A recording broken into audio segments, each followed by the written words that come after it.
choyni o'zida ekib o'stiradigan joylari ham bor. Maxsus joylari, yerlari bor. Voy, xilma-xil choylari bor. Choyni degustatorlari bor. Degustator haqida bir narsa esga tushib qoldi. Rustam akam aytardilar. Rahmatli. O'sha bittasi o'tirgan ekan, oldiga olib kelib, mana bu choy qanaqa desa, 95 choy. Damlagan odamigacha aytar ekan. Buni yoshi ulug'roq odam damlabdi. Yo, bilyapti-ku deb, yana boshqasini olib kelsa, bu yani ko'k choy 110. Buni ham yigit kishi damlabdi, olib kelib turib, yo'lga 2 marta qo'yyapti, desa, shuncha bilyapti. Baribir chalg'itamiz, hammasini topayotganmiz-da.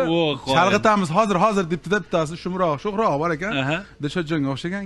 U choydan ozgina, bunisidan ozgina, bunisidan har xil choylardan aralashtirib, damlab olib kelib, mana shuni bilib bering-chi, desa, boyagi ichib bu choyni gadopata damlagan yo'q.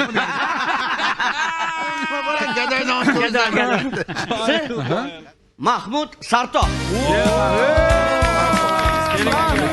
Assalomu alaykum. Xush kelibsiz. Xush ko'rdik. Assalomu alaykum. Va alaykum assalom Mahmudjon. Marhamat.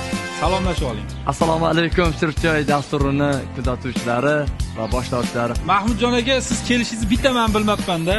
Mana Zokir akam, Dilshodjon bilib ko'ylak kiyib kelganini qarang bular. Men bilib, agar bilganimda men ham kiymasdan kelarmidim deyman-da. Agar sizni ko'ylak kiyishingizni bilganlarida, ko'ylak kiyib kelishingizni bilganlarida, bu kishi mana manikingni olib kelmasdilar, sizni dazmollardilar. Xolos, tashish dazmol yoqib qo'yasiz. Hoppa. O'sha pisdigan ovozi ham muhim. Bizda hammasi jonli. Jonli. Biz anu Eng yaxshi muhim qozondagi parga ham o'xshaydi. Dazmolingizda olib pishirlashib, shu Mirpiyoz akam nafas olishiga o'xshaydi. Zokir aka mana uydan keyin bo'lmagan paytlari mana o'ziga qolgan ish bo'lgan, qishloq paytlari. Ha, endi Dilshodjon, Zokir akamni Bu meni keyin bor payti ham qiladigan ishim. Og'angizga rahmat aka. Zokir akamdan to'g'ri gap qilaverasizlar. Dazmol. bemalol yurib o'ravering, bemalol bosib, mana bosib o'tirsangiz par chiqadi. Ana. Parini chiqaring aka. Parda taom pishirsa ham bo'ladi-yu. Endi erimda ko'ramiz. Qirrasiga qarang. Ya, lekin baribir bilindi, mana Mahmud akam qilgan boshqacha Zokir akam. Hazillashmang, qirrasiga piyoz to'g'rasa bo'ladi. Mirpiyoz aka. Rahmat. Qarang. Endi aka buni olib ketib, Zokir akam qilib bergan dazmol deb kiyaveraman. Hop, endi navbat ko'ylakka keldi, ko'ylakka. Haligi qilmang, internetga chiqib oldim, meni kiyimlarimni Zokir akam dazmollab beradi. Mana zakaz olmayman ham keyin. Qo'yil. Xo'sh, endi kimnikini dazmollab bering. Nematjon. Dilshodga kichkinaroq qarang, ishimi. Bering. Yana qarang aka, Dilshod o'zini yotqazib dazmollab yuborish kerak. Yotqizing. Avval sizni o'g'illardan boshlaylik. Ya, meni o'g'illarim endi ish bilan bandda. Qana, ko'ylakdan. Dilshodjon. Eshitamiz.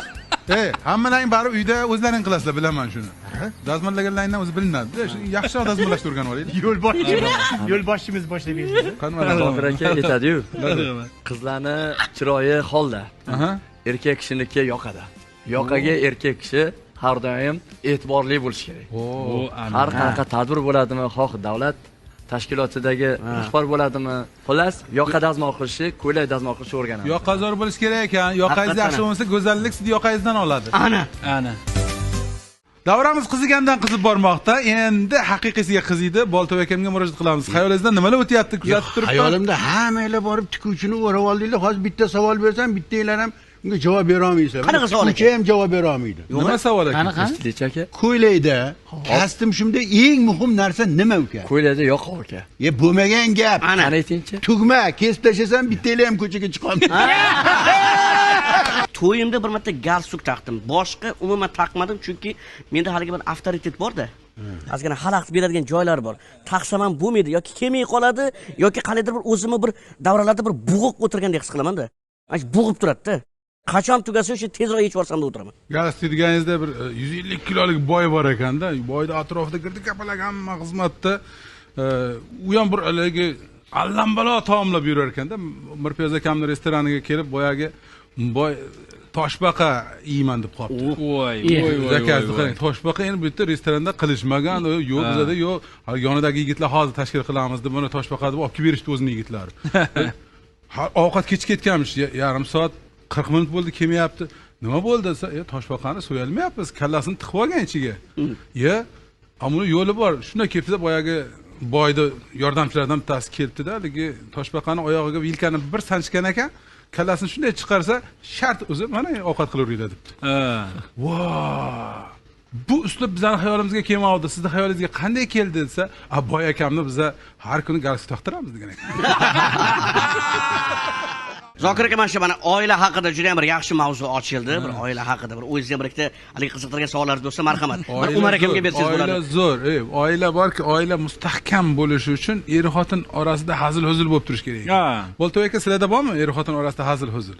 Juda bordi. Yo, haftada bir bo'ladigan hazil-huzulni aytmayapman, umuman. Shuni aytingda.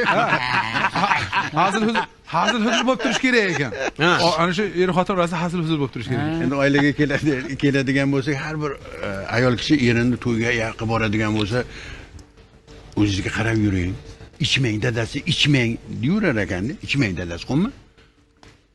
Kotakonlarning oldiga boryapmiz, ichmang der ekan. Xo'p debdi. Keyin o'tgan ekan, dadasi esingizdan chiqmasin, ichmang. Qattiq ichmang, iltimos. Men bilaman, ichsangiz keyin boshlanib ketadi. Qattiq ichmang. Xo'p, 3-marta bo'ldi-da endi. 10 marta ayting bo'ldi-da endi. Xo'p dedimmi? Xo'p. Qattiq ichmayman debdi-da. Endi to'yda yetimlarni ko'rib qolib ichibdi-da. Voy. Zo'rg'a kelayotgan ekan. Xotin dadasi shuncha obro'li odamlarning oldida meni sharmanda qildingiz. Men sizga aytdim, qattiq ichmang deb aytdim o'zi. Qattiq ichganim yo'q, aroq ichdim.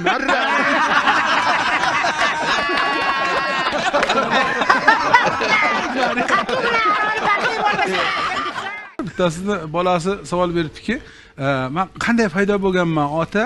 Qanday paydo bo'lganman deb boshini og'ritgan ekan, u ham kallasiga yangi gapni javob berdi.